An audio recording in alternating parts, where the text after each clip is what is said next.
Hello? Can anybody hear me? I think we're ready to start. If everybody can quiet down a little bit.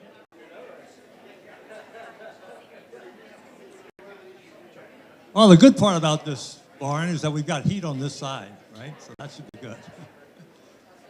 Well, good evening. My name is Steve Schmaltz, and as president of the Comfort Lake Forest Lake Watershed, and to protect and improve the local water resources in the Watershed District. And those resources include 20 named lakes responsible in the most efficient way to accomplish our water quality improvement goals. Secondly, we want to share the significant improvement that has occurred in the water quality since in the last 10 years.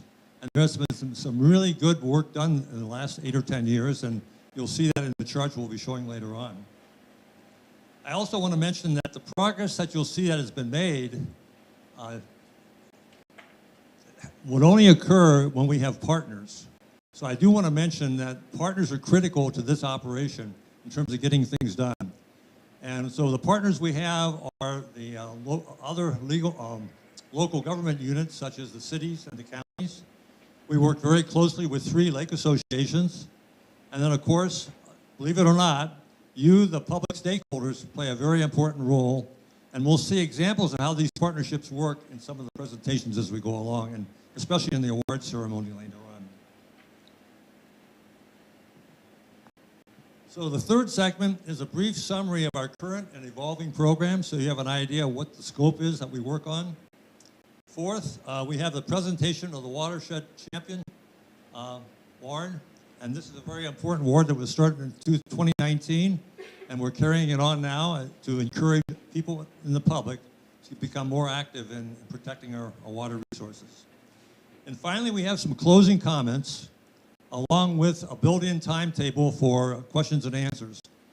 And I know your time is all valuable, and we got started a little bit late today because the food was a little tardy, so I think we can make that time up, but it would help quite a bit if you have questions to hold those questions or jot them down and ask them during the Q&A period. This way it'll help us stay on schedule and make sure we are able to cover best careers in the environmental field. Beth? Hello, good evening everyone.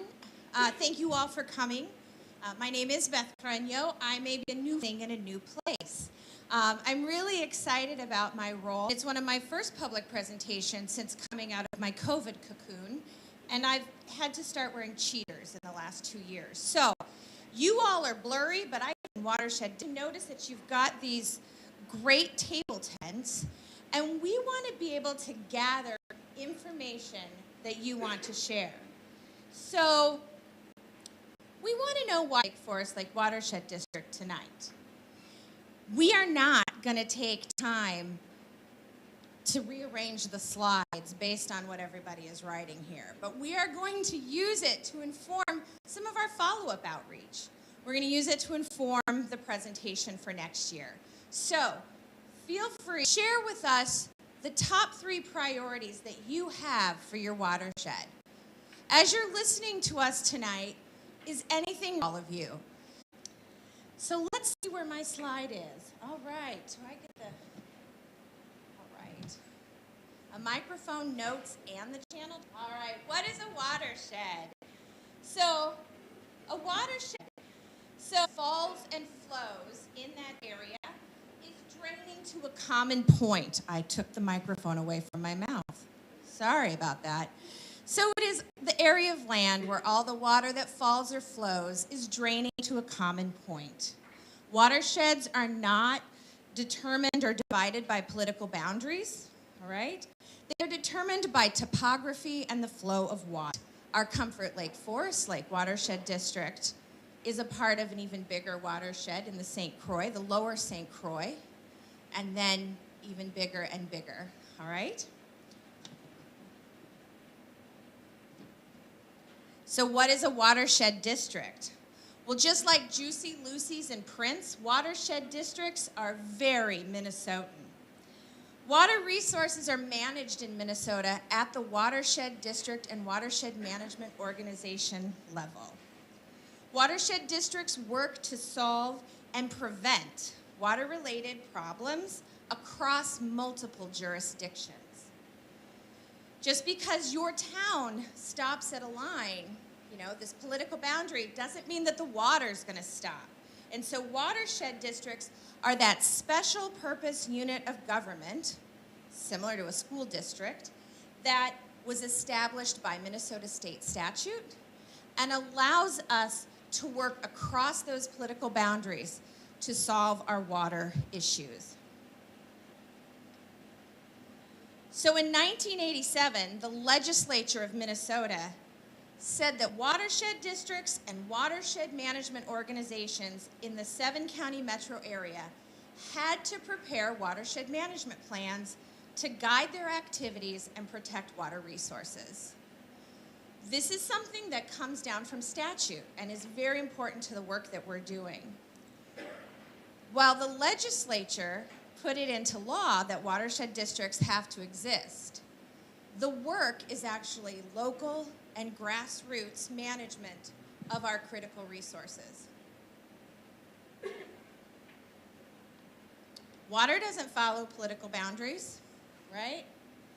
It doesn't care, what school you cheer for or what football team you do, right? But it does take coordination across all of these different areas to ensure that entire regions have clean water. Watersheds can do that. Watershed districts can do that. And we do that because of the grassroots involvement of all of you. So I want to take a quick moment before I hand the presentation over, and I want to find out who's in the room and also give some thank yous. We have some of our managers in the room tonight. If you are a watershed, a member of the Comfort Lake Forest Lake Watershed District Board of Managers, would you kind of do a little stand up and a wave? Let's see who our managers are. Thank you all.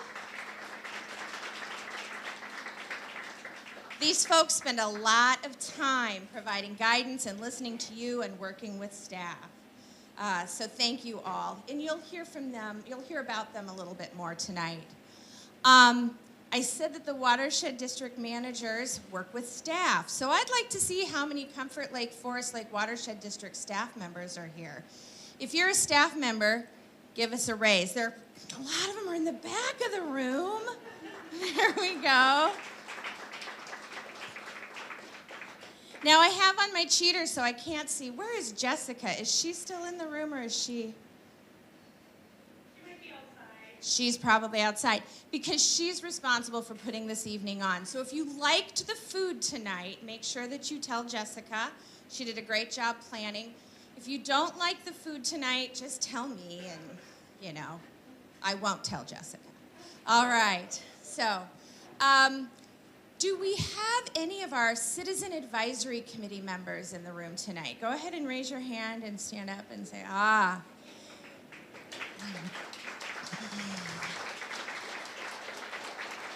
So these are the folks that give their time as well to work and coordinate and provide input to our Board of Managers on issues critical to their communities. Another group we work closely with are lake associations. Is anybody here with their lake association this evening? There we go. Raise your hand and do a little half stand. There we go. Thank you. So we're going to thank many other people tonight, but I just wanted to do that quick round of introductions. And I have one last very important introduction tonight. I'm going to introduce our district administrator, Mike Kinney, and he's going to take you through the rest, or the next few slides.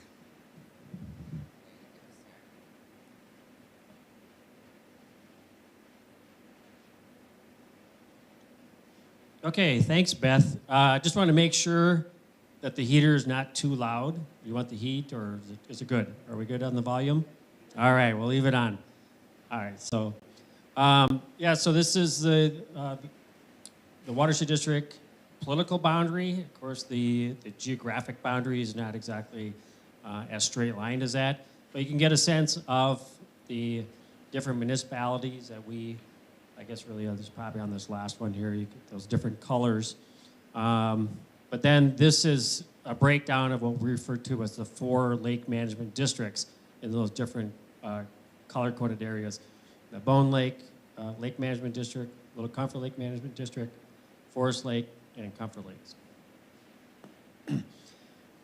And for Comfort Lake, Forest Lake, Watershed District, these general flow paths, where those blue arrows are, shows that the, the direction of flow across the local landscape. And of course, a lot of us think that all the water flows south because of the Mississippi, right? So, but for us, the water flows out of Comfort Lake and north through the Sunrise, and then connects to the St. Croix River, and then down to the Mississippi River. So one of the things that that the district board of managers has done is use this both adaptive management, but also really has pulled into this Lean Six Sigma and Pareto principle. So this is a really good fit for me. So I've been very fortunate to have served as your district administrator for almost 9 years now. But my background included I started as a business major, and then I thought, boy, I like the science stuff better, so I stuck with it. But I've had the opportunity to do some Lean Six Sigma work with the Navy over the years, doing some environmental service work for them. And the general principle is that 80% of the impact is coming from this smaller set of locations or sites. So this is while an economic principle, it applies in all areas of the sciences. So all of our, whether we're looking at the stormwater ponds that a municipality might need to clean out, stream banks that might need to be stabilized, wetlands that we would want to do work on. It's a very small number. So, and being then a data-driven organization, actually monitoring and sampling is the key to get into this very narrow window. And we'll show you the success that we've been able to achieve by employing that approach. So again, this general adaptive management, I think, which we've seen, and we kind of, a lot of the business world likes to talk about this and use this as well. But also from a watershed district, it's important for us to continually ask the questions of how do we do things different, how do we look at things differently, but also take that monitoring, that data, evaluate it, assess it, and come back and continually improve. So we've just completed our 10-year watershed management plan. And so as we move out of being an organization that's working on phosphorus reduction to improve water quality, we're looking at other things like nitrogen, flood protection, resiliency, things like that. So and we'll use this same approach for those different areas. So we've seen that one already. So Bone Lake Management Area. So again, Manager Taves, Manager Baki represent that particular area. So we've some just general specifics about the drainage area. This is the outlet coming, in the picture is the outlet from Moody Lake going into Bone Lake. And here's some of our projects that have been either completed, I guess, yeah, and we have some, is there a red arrow here? But we have some other ones that are currently being designed for future construction. There's like B2 and B3, or B3, I guess it is. But for Moody Lake, what we've been able to accomplish by using this approach of really being a data-driven organization through monitoring is that if we did just a computer model, it would have directed us to have done several dozen practices across the landscape based on assumptions of what we would see, But by using the data, we were actually get to a very small number of projects, typically like 3 or 4, and we've been able to see this really major improvement on Moody Lake. That was one of the 2 most impaired water bodies in the Watershed District, and now is below the state standard. Bone Lake is similar in its trajectory, and I think for those individuals that have, at least that I've talked to, that have lived on there, we've seen both through the carp management and their projects that drain into it, a very notable increase in the water quality. One of the things that, with that comes more aquatic vegetation, and I'm cautious to always help people remind or take the word weed out of our vocabulary, so to speak, and think about aquatic plants. They're a natural part of our systems, and for all practical purposes, a healthy lake is going to have a robust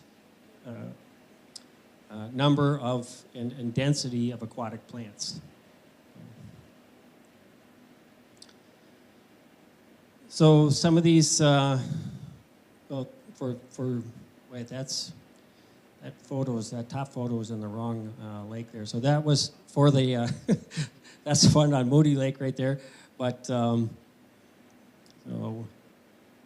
but Moody Lake, for those that have been there, of course, Mr. Daves is on the lake there. It's really noticeable that those bottom pictures are actually the shoreline there. So, showing the difference. But Forest Lake, the priority lakes being Forest Lake, Shields, and Keewatin. And I'm only going to talk about Forest and Shields because Lake Keewatin is a really high quality lake within not only the Watershed district, but actually the metro. It's consistently been one of the top 10 cleanest lakes in the 7 county metro region. So our task there is to preserve that quality. So that's the work that we do around Keewatin is to maintain that high quality. So, and again, as was noted earlier by Manager Smoltz, a lot of wetlands around Forest Lake and the district as a whole, but mostly around Forest Lake. And so that presents some interesting opportunities and challenges at the same time.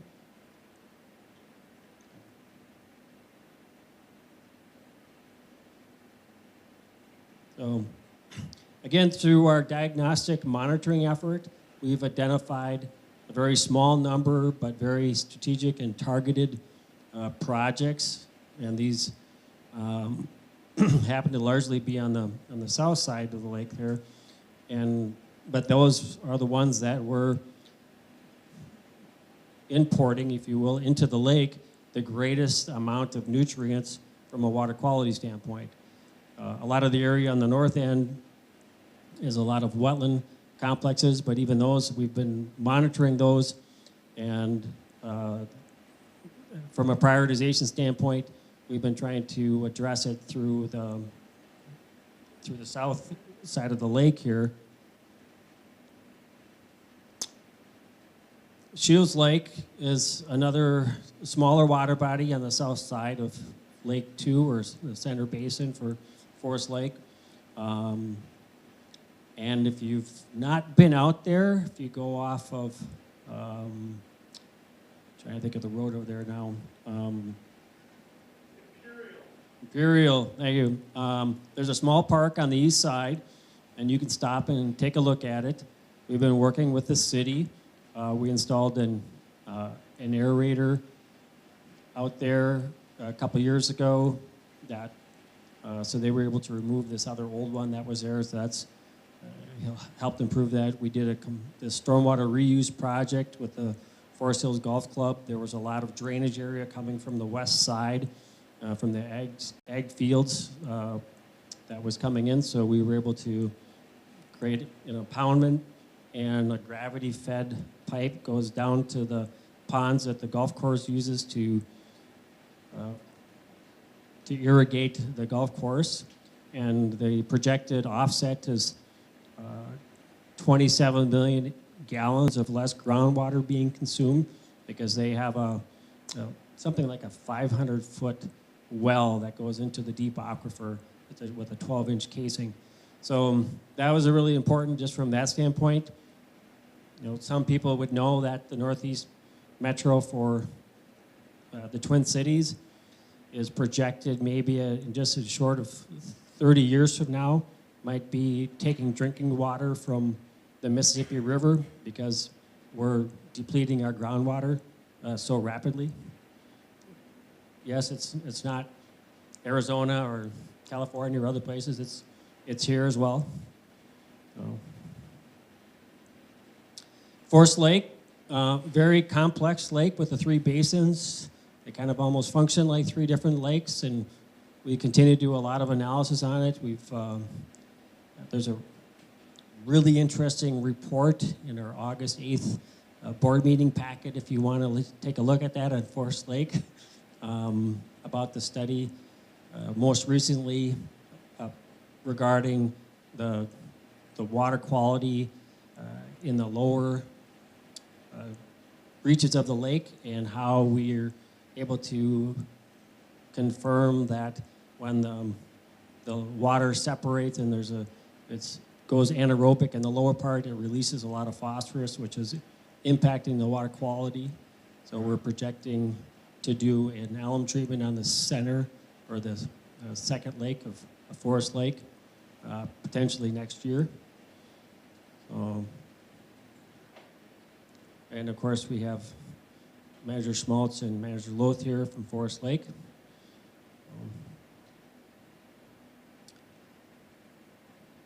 So some of the other stuff that we've been trying to work on is some of this continued monitoring, and I'll just make a quick pitch, or are you going to cover that later on volunteers for monitoring? But so we have a citizen-assisted tributary monitoring program. So the data, this is really a low-cost activity that we've been able to put into place. We've been comparing some. They call it Arduino technology, but it's kind of like computer nerds and field scientists combined and got together and put together these kits. And we can do some sampling for as little as like $10 a sample compared to sending it off to laboratories. And it's very comparable in the results, and at least gets us that within the range that we need to for doing further analysis. Little Comfort, it's a drainage area between Lofton Avenue, Bone Lake down through the Little Comfort drainage area.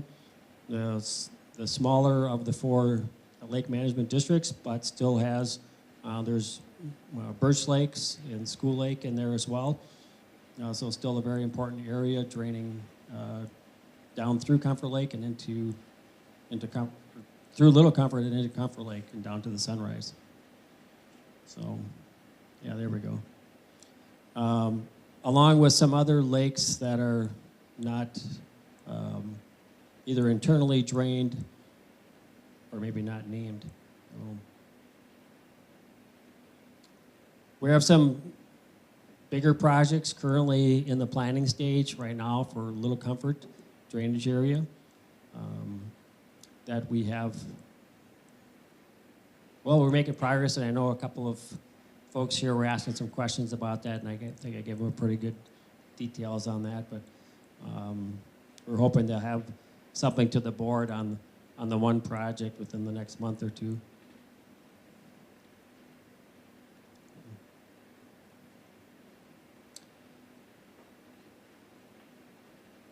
Comfort Lake are sort of, if you will, the bottom area of our drainage system. So everything from Forest Lake comes out and goes into the Sunrise and then travels north into Comfort Lake, as well as that other area from Bone Lake travels through Little Comfort drainage area to Comfort Lake. So they get the receiving water of the other areas. And this is really then, you could imagine why watershed districts and thinking about things from a watershed standpoint are so important.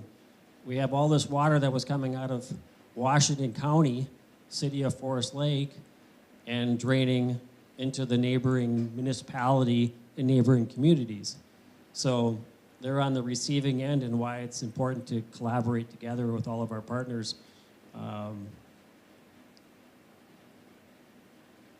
to help protect those resources as well.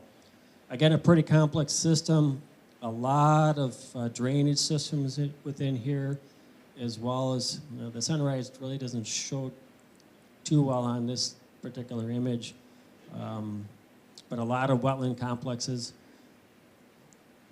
And of course, Highway 35 and Highway 8 travel through here, so we have a lot of traffic, and roads can be serve as a dam, so to speak, or some other impediment. So it's important for us to work with our road authorities to do appropriate modeling and sizing for culvert replacements, elevations, things like that. Thinking about future rainfall events. So there's a lot of work. In fact, tomorrow we have staff has a meeting with Chisago County Public Works on the Highway 8 project, that expansion from 2-lane to 4-lane. So we're trying to make sure, that's a couple years out, but we want to make sure that we're in conversation with them to see if there's anything that we can help out with.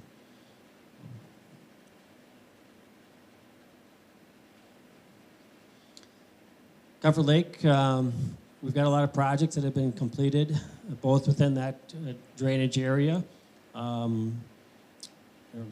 Again, projects within the city of Forest Lake, but they're draining directly down into the Sunrise and to Comfort Lake.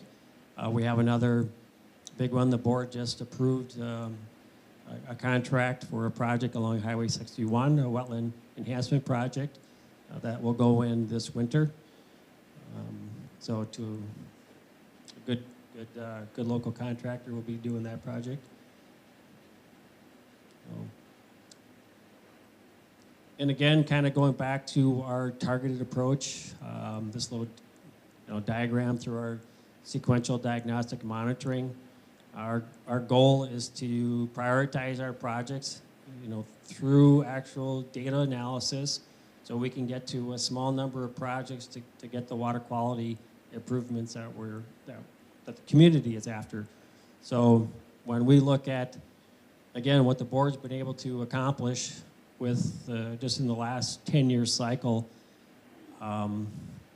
it's I'm not sure if there's another comparison from a watershed district standpoint in terms of achieving this kind of results. Overall, we're 92% to our goal from a water quality stand across all of our water bodies within the district, and at a cost-benefit approach that is respectful and of the limited funds that taxpayers have for all the services that we want, road, libraries, schools, police, fire. So, all right, we're getting back to our program. Here you go, Beth.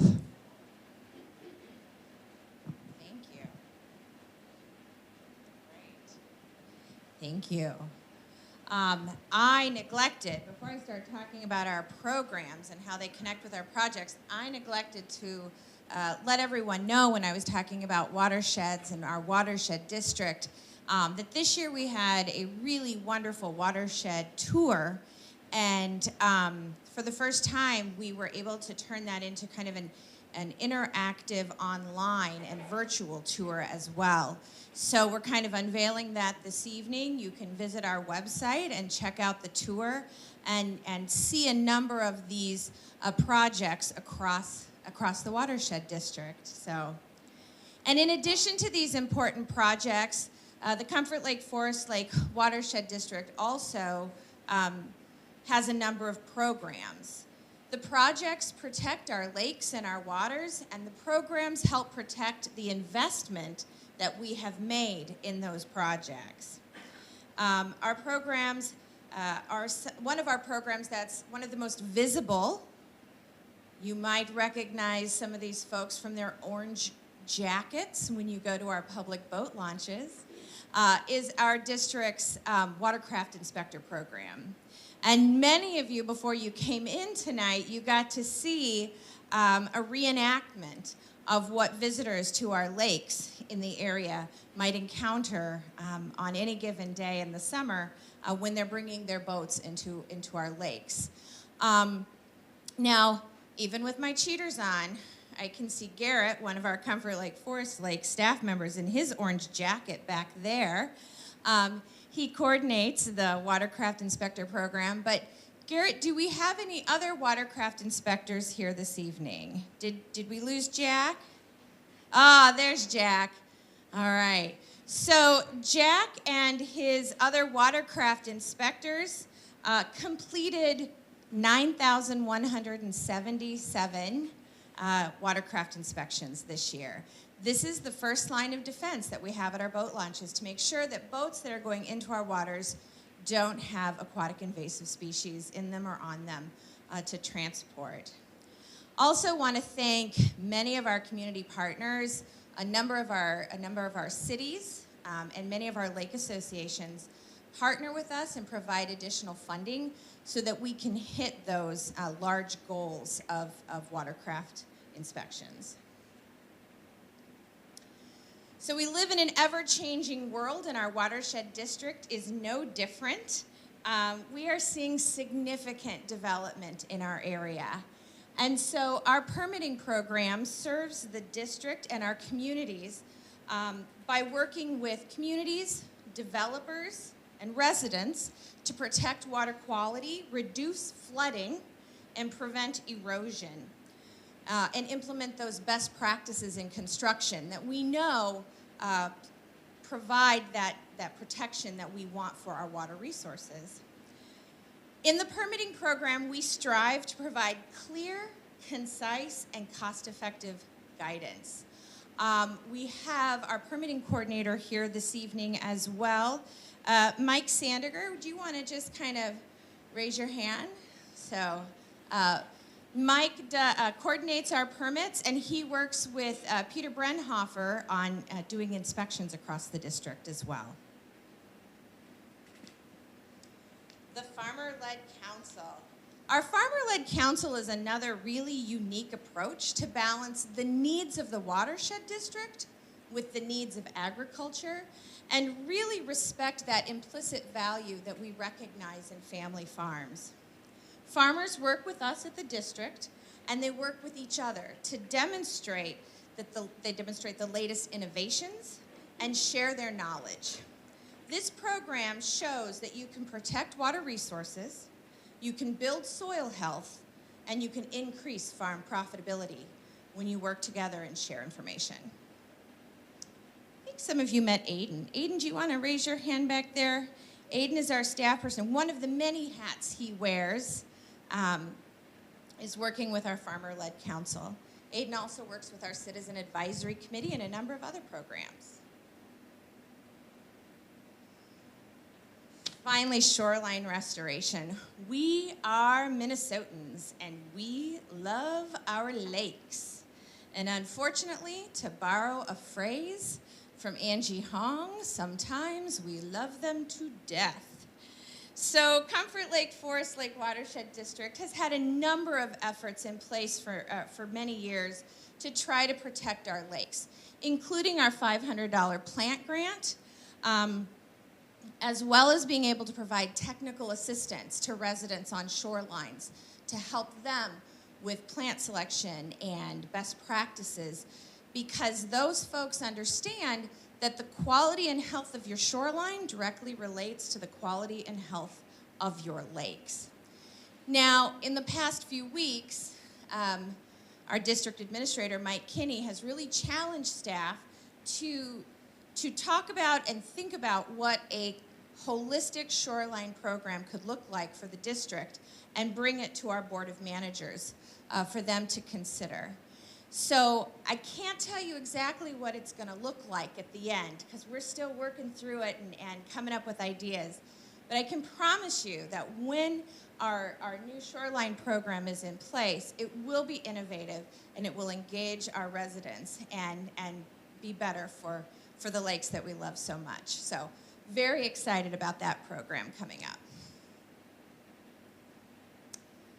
President Schmaltz, the moment you've all been waiting for.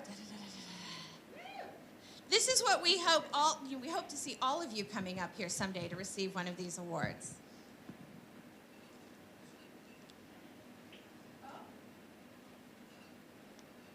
So many things to count on. Okay, so now we're entering into what we call the Watershed Champion Award. This is a relatively new award that we start. Still on. Yeah, again, this is a Watershed Champion Award, part of the meeting, and this was a new award we started about 2019, and we didn't have it for 2 years because of COVID, so we're reinstating it this year. But the purpose of this award really is to recognize people in the public. Either it could be an individual, it could be community, it could be other persons involved, and trying to recognize their contribution in terms of improving the management of water quality in their area. And so to do that, nominations were opened for the public from July of this year to August 16th. And then the nominations were scored on a point scale for each of the following criteria. There's 3 of them: promotion of stewardship, demonstration of observable and measurable results, and overall impact. Now, a 5-person committee consisting of 1 board member, 1 staff member, and 3 CAC members were selected to review all the nominations, and then they selected the ones that qualified through a voting system. A plaque with the individual's name, contribution, and date will be awarded to each winner, and this will be displayed prominently in the district office. And in addition, they will receive a certificate and a token of our appreciation later on. So with that, let's move into the recognizing the recipients this year. And this year we have, I'm pleased to say, we have 3 recipients, and not in any particular order. I'd like to introduce them. John Adele. Is John here? Not here. Okay, he's not here. So let me just read what John contributed. Mr. Adele worked with the district to have a wetland restoration project completed at his property. This project is one of a few key wetland restoration projects identified to reduce pollutant loading to Bone Lake, which you heard about earlier. Mr. Adele was involved at key checkpoints throughout the planning, design, and construction phases. The project was completed in 2020 and resulted in a phosphorus total load reduction of 5 pounds per year. That doesn't sound like much, but Bone Lake is a small lake, and that particular tributary was a major contributor of phosphorus to the lake. So again, we were able, through diagnostic monitoring, to identify that as a hot spot and to go after that high content stream. So I also want to mention that, we really need public support, because you saw all those projects that Mike had talked about. There's maybe 30 or 40 of them that we've done over the last 10 or 12 years. We can't do those projects on our own land because we don't own any land. We need cooperation from the city to use city land, to use county land to build these projects on, or more importantly, to work with the private sector, you, the public, to perhaps use your land to put an application on your land. That's what John did here in cooperating with us. So it's a good example of the importance of getting cooperation from all of our partners. So the next one then is, and these are in no particular order, is Kurt Sparks. And I don't think I saw Kurt here either. No, it's Kurt. Oh, there he is, way back there. Hi, Kurt.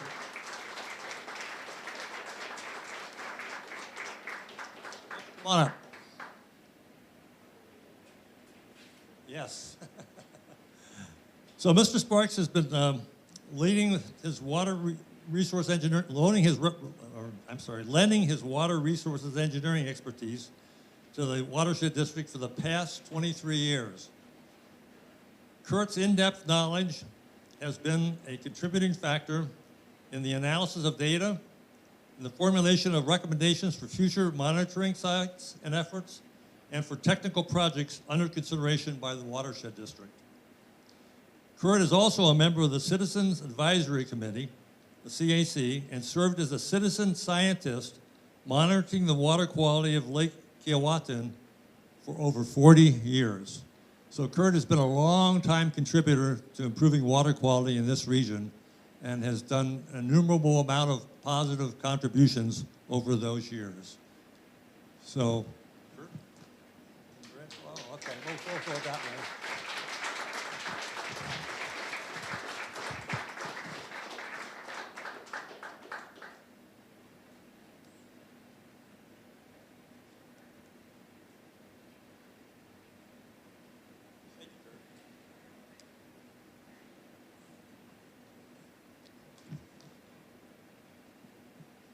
So our last award goes to a community, City of Forest Lake. Here we go again. Our last award goes to a community, the City of Forest Lake. And is Hannah here? I'm just wondering. Hannah's the representative. Oh, here she is. Come on up, Hannah. Okay. So this program is for enhanced street sweeping. So just a little bit of background. The city used to be sweeping our streets once in the spring and once in the fall.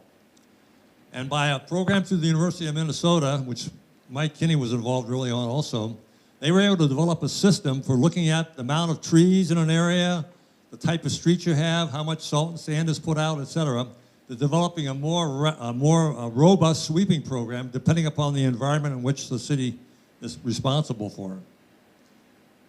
So they implemented this by the City of Forest Lake as an excellent example of cost-benefit analysis and public partnership at work. This program benefits multiple water resources by reducing phosphorus and sediment loading to local lakes, streams, wetlands, and stormwater sites. And also by educating the public about cleaning up the watershed, cleaning up the pollution.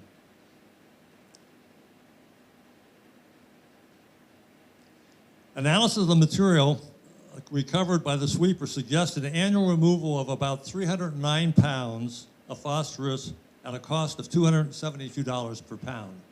That's a lot of phosphorus when you think a lot of programs are 5 or 6 pounds at a time and can cost up to $2,000 to $4,000 to $5,000 a pound. So it's really a robust program. And it turns out that for cities, this is probably the most cost-effective way, the #1 project that they can implement to improve the water quality in their streams and lakes. So in addition, since that time, we've found out, and I have actually one, was a recipient of the City of Excellence Award from the League of Minnesota Cities. And that was, I think, presented at the last city council meeting, maybe 2 or 3 weeks ago. And we just recently learned again that the MPCA, the Metropolitan Pollution Control Agency, has and will be providing dollars to cities to expand this program across the state as a standard operating procedure for improving water quality. And and in addition, we just learned that the Metropolitan MPCA has joined with the University of Minnesota to create and develop I think it's a 4 or 5 hour training program to help cities develop, implement, and manage an enhanced street sweeping program. So this is really a major program that should go hopefully statewide and maybe even national.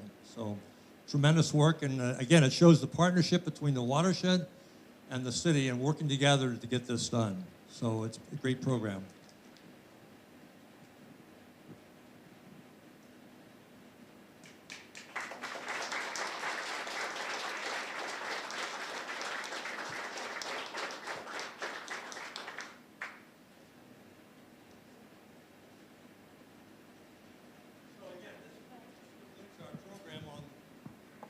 This completes our program on Watershed Champions, and we look forward next year that perhaps some of you may get more involved, and in our next segment here, we'll be talking about opportunities where you can get more involved in terms of working on water quality. And I think Beth is back up? Nope? Right, thank you, Manager Schmaltz. I'm going to let Kurt Sparks say a few more words. I'm also remiss. I want to recognize Manager Anderson when we got to Comfort Lake. You were in the back there. My apologies. She's the representative for the Comfort Lake drainage area.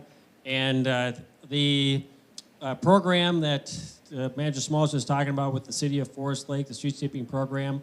So that, again, has been a year where the University of Minnesota had done some work on it some years ago. I was familiar with that. I participated in some of the research. And so I asked the city to consider being a partner on that. I guess my first meeting with the city was back in 2014.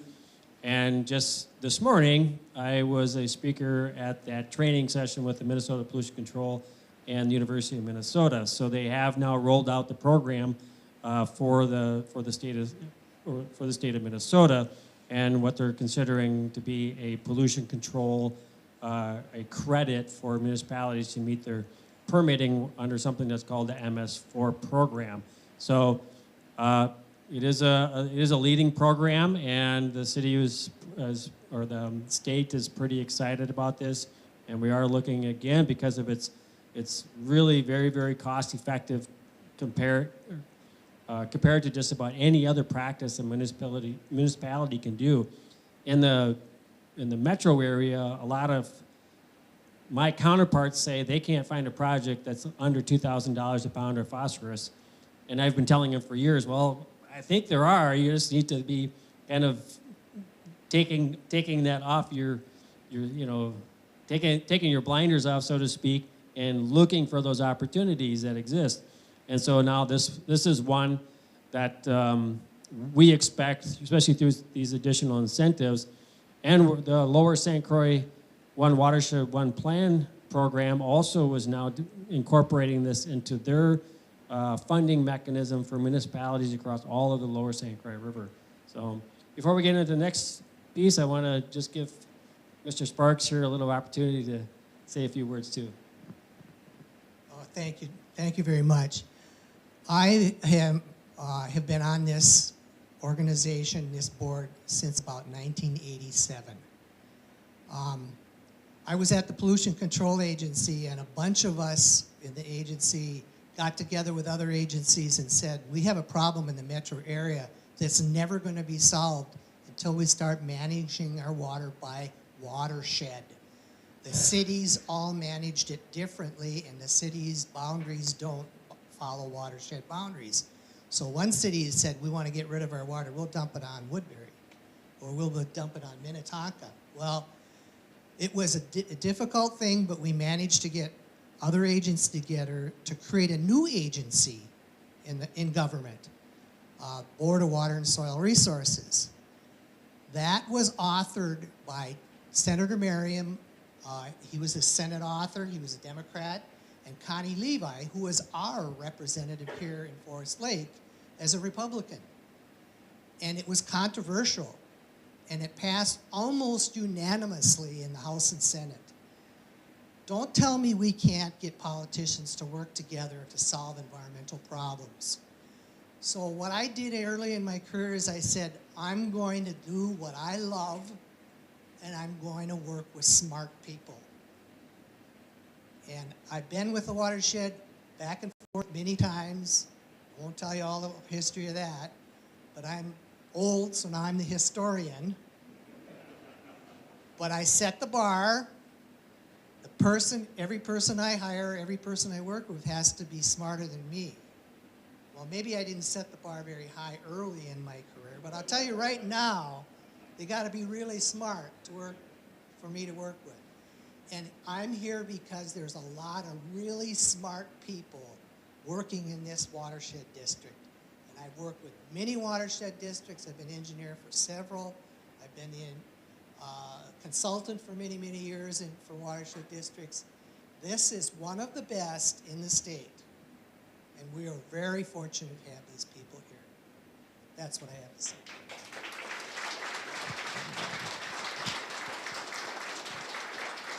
Thank you, Kurt, and thank you for your service. He's been a great, not only member of our Citizen Advisory Committee, but he's also a mentor to me. So, and I remember my first conversation with Kurt. I just had just gotten hired in very early in 2014. You were off to your winter paradise in Mexico.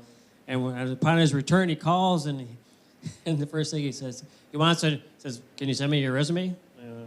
Okay. So he wanted to know that there was a water resources management type person actually filling in that position, and we've had a lot of great synergy over the years, and I really appreciate his involvement and leadership in guiding both our monitoring program, especially. I've talked about that some, but it's been really key to getting us to the level of completion and water quality improvements that we have seen over this last 10 years of our previous watershed management plan. And so the monitoring plan was really that cornerstone, and Kurt was a key contributor to that development, so I thank you. As we turn now to our next 10-year watershed management plan, so we're, board had just finalized this last year. Was approved by the Board of Water Soil Resources and adopted by the board formally last September, exactly on the anniversary date of our watershed. And this is a big read. It's on our website. You can find it there if you're want to dive into any particular area or component or project. You could do that as well. I'll also make a plug again for the area that you came into. The staff will be back again answering questions or be available for answering, anything you might have or provide information on different programs. So, but this is the next phase for the Watershed District. And as I noted, we have other challenges in front of us, and certainly the biggest one is just the changing the weather that we're seeing. I was sharing with some folks earlier that now in the upper Midwest and Minnesota and Wisconsin, we've had a 10-inch rainfall in either of those states at least once every year for pretty much the last 20 years. And we've had multiple events that have been in the 15, 16, 17 inches of rainfall in a 24-hour period, doing very destructive impacts, including then up in Ashland and Bayfield counties where I'm from, and the first one that occurred up there in 2017, they had not repaired some of the town roads before the next one hit in 2019. So these are very real, and we've seen them, of course, in I think the White River down in the southeast corner of Minnesota too, got hit, maybe one of the first really big rainfalls back in 05, about that same thing, a 16-inch rainfall. So that's one of the things that we're thinking about and trying to, as we pivot to some of our other project or activities. We're looking to update our website currently and our communications plan to improve both our transparency and our accessibility to the community. I can very proudly say that from day one of my tenure as administrator, I've made a very strong point of putting all of our board material on our website to make it accessible to the public as a whole, and very detailed. The board is very adamant about good, detailed records through our minutes and other things, and so we try to provide. And of course, our local press is always eager to ask questions and things like that. So I appreciate that, sharing that, and getting information out to the public through that avenue as well. We do have some opportunities for being involved. We've mentioned our Citizen Advisory Committee, and so that is coordinated by Aiden Reed and our staff, and then we have some of our committee members here this evening. Adopt a drain. This is something you can do just right outside your home if there's a storm drain. And I've joked with the Pollution Control Agency that they should work with the EPA to make the MS4 designation an MS3, drop the word sewer, because people think that those storm drains that you see on that second photo there, that somehow those go to a sewer treatment plant, but they don't. They go to your rivers, lakes, and wetlands, and other things. So So it's really, that's another real challenge in the education department, is to help people understand where that water drains to. And from that standpoint, if you have one of those in your front yard, you have lakefront property, because, so AIS detectors, that's a different component from our AIS inspection program. This is community members that there are some opportunities to get some specialized training to be able to identify different invasive species.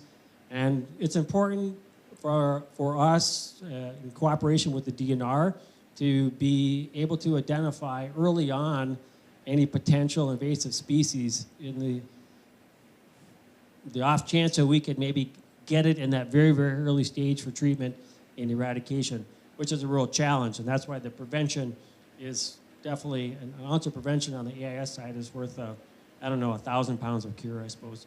So the Minnesota Watershed or Water Steward program is one in which our friend Jack is back there, and Angie, I think, is helping coordinate it, and yes, Tom. And so that's another program where people can think of like a your garden? Right, no, but what's the equivalent? I'm thinking of the other Master Gardener kind of program, right, or something. So it's a program that a person can go through that gets some additional training, and also then does a particular project from a water resources standpoint. So there we are. Thank you. Appreciate all of you taking some time out this evening to come out and spend it with us. We appreciate that. Feel free to mingle afterwards. We do have time for some questions. We've got 3 priorities for your watershed. What are our local lakes, and why are our local lakes important to you? So, thanks for the reminder, Beth. Jerry, yes.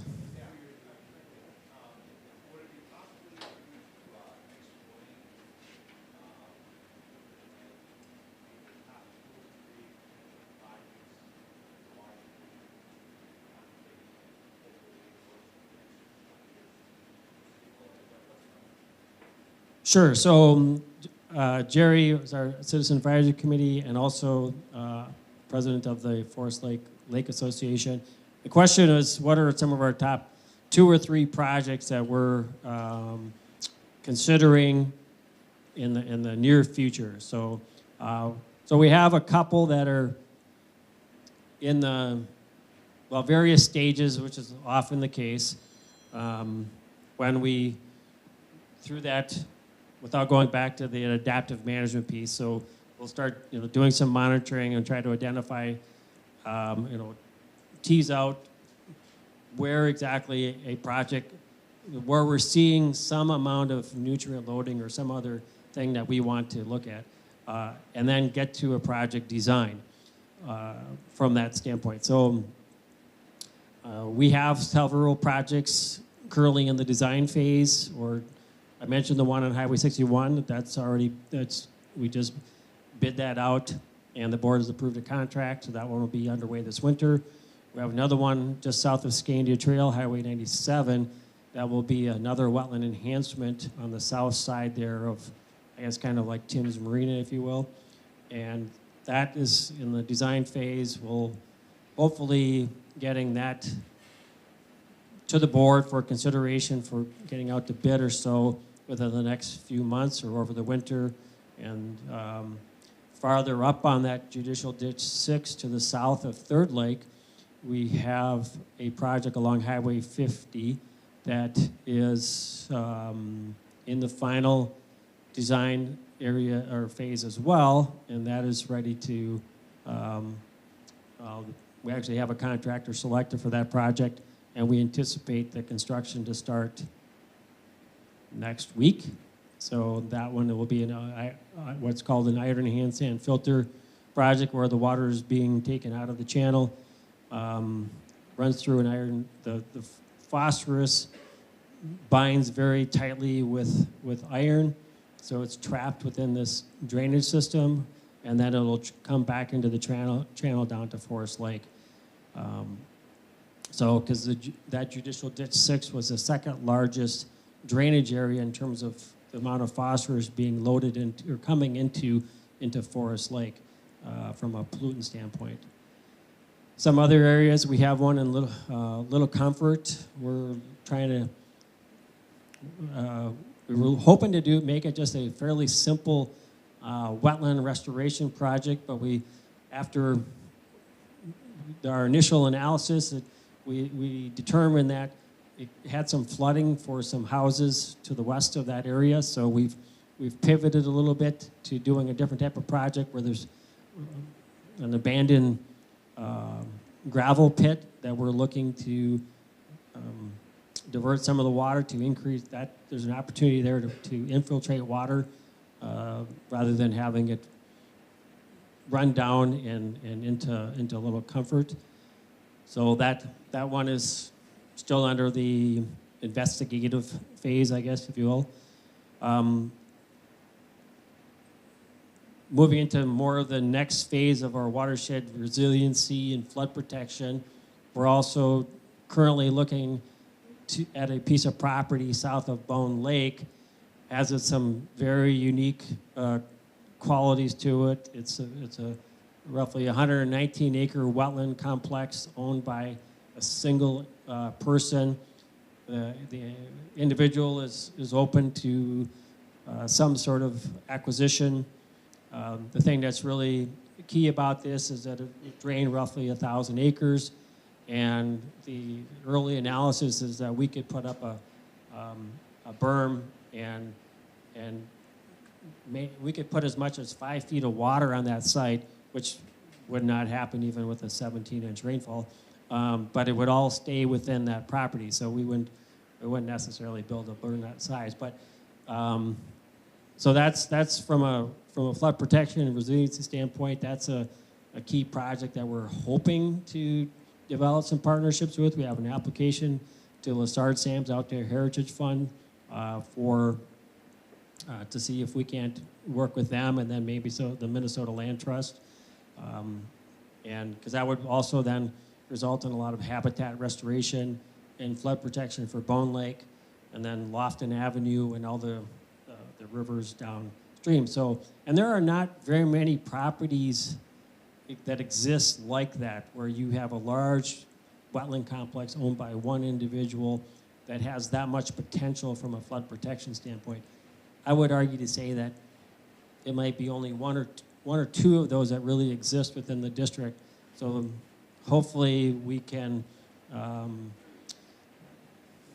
make the case, or we have made the case potentially to the committee. They will meet on October 6th to tell us which projects are going to get funded. So, so those are some of the bigger projects. We have a few smaller ones that we're thinking about, but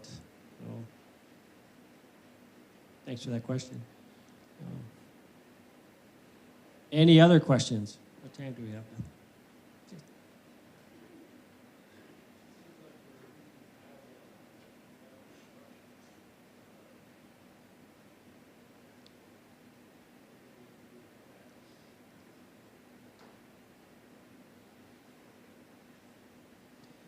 So the question was on the flowering rush on Forest Lake. So that's an invasive species. There are a number of lakes that have flowering rush in Minnesota, but this is the only known subspecies within Minnesota that spreads both through the rhizome, the roots, as well as through the seeds. So it's been a particular challenge for the district and the Lake Association as a partner. So the actual acreage of the known spread of that around Third Basin, the Third Lake, the East Basin, has been dramatically reduced in terms of its overall footprint. What we're seeing, though, is still, because there's been so many viable seeds, a single plant, if it flowered and developed the seeds and dropped, was going to produce several hundred seeds just from one plant. So, or one flower. So we know that those seeds are still existing within the bank. So the thing that we're now looking, because we've acknowledged the same thing. There's these small patches that are all over the place, almost ubiquitous on the south side of Third Lake. So what do we do about that? So rather than waiting for a contractor, we've been doing two things. We've been trying to go out there and cut the seed head off to remove that one seed source.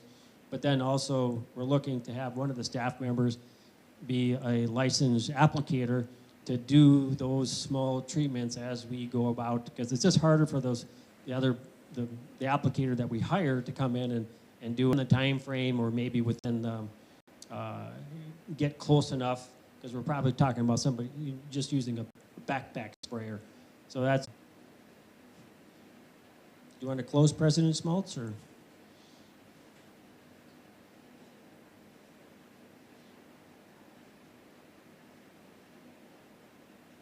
Right. So, right. There's more information in this. This presentation will be on our website, as well as other information about any of our projects. All of our contact information is there as well. There should be some business cards around. Feel free to grab any one of us afterwards as well. Thank you.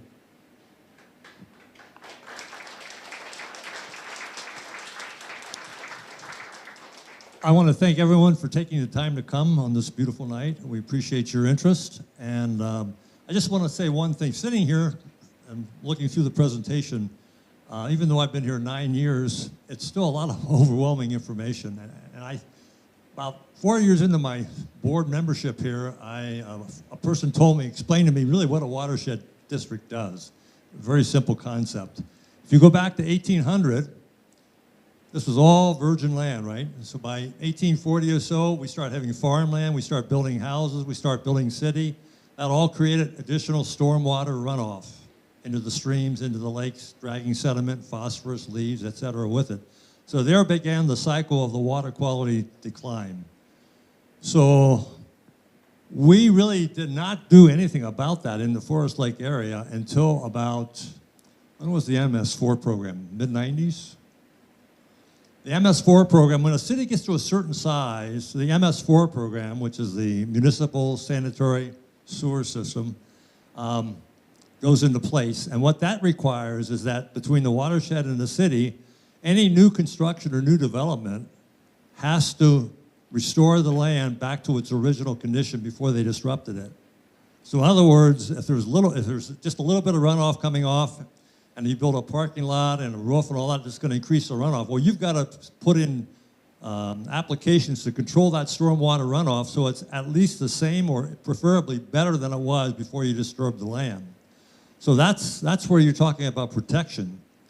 But if you think about 1800 to mid-90s, nothing was done with all the previous runoff that was occurring in those over 100-year times. It was always running into the lakes, into the streams. So you have a big responsibility to go back and restore the damage that has been done earlier. So basically, when you look at improving a watershed, you've got to start to restore the damage that was done earlier by treating the water going into Forest Lake, into Comfort Lake, et cetera, like we've been doing, building projects and so forth, working with landowners to get this done, working with farmers, et cetera. So that's what you're trying to restore, and that's a long-term program, obviously. You got to make up for 100 years. Meanwhile, all the new development, which is extremely important in any community, you want to have it, is protected because of the permitting system we have and the city MS4 city responsibilities have. And so that controls it from that side. So by working together, we can make progress, as you've seen over the last 10 years. So I hope that explains it to you. Just think of restoration and protection are the two concepts that we're trying to develop here. You need both of them to be successful. Permitting's in place. Restoration is a long-term program where we need partners and we need landowners to work with and get this done. So with that thought, I'm going to leave it. And again, I appreciate all the time and effort, and I hope you might be able to find some time to get involved in one of those opportunities to work with improving the water quality. Thank you.